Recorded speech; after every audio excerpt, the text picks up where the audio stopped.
Shalom. యాకోబు రాసిన పత్రిక 1వ అధ్యాయము 26వ వచనము. James chapter 1 verse 26.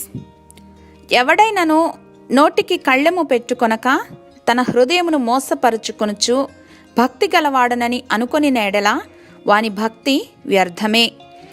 Those who consider themselves religious and yet do not keep a tight rein on their tongues deceive themselves, and their religion is worthless.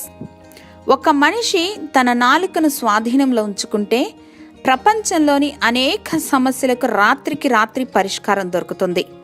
కోపం అనేదే లేని, జుగుప్సాకరమైన, అశ్లీలకరమైనటువంటి దృశ్యాలే లేని, సనుగుడు గొణుగుడు లేని, డర్టీ స్టోరీస్ చెప్పబడని, విమర్శ అనేదే లేని ప్రపంచం ఎంత ఆశాజనకంగా కనిపిస్తుందో కదూ.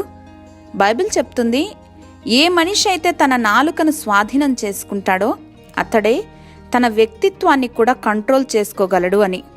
మరి ఇటువంటి ప్రవర్తన క్రీస్తును మహిమపరిచేదిగా ఖచ్చితంగా ఉంటుంది. మాట్లాడటానికి నిదానించేవారుగాను, మాట్లాడే ముందు ఆలోచించేవారుగాను ఉంటే విమర్శనాత్మకమైనటువంటి మాటలు, ఇతరులను గాయపరిచే మాటలు ఖచ్చితంగా తగ్గుతాయి. తద్వారా అందరిలో ఆధ్యాత్మిక పరివర్తన ప్రారంభమవుతుంది. దేవా, మా పెదవుల ద్వారానికి అగ్ని కంచె వేసి ఈనాటి మా సంభాషణ మీ దృష్టికి ప్రీతికరముగాను మిమ్మలను మహిమపరిచేదిగాను ఉండులాగున దీవించమని యేసు నామంలో ప్రార్థించి పొందుకొని ఉన్నాం మా ప్రియ పరలోకపు తండ్రి. ఆమెన్.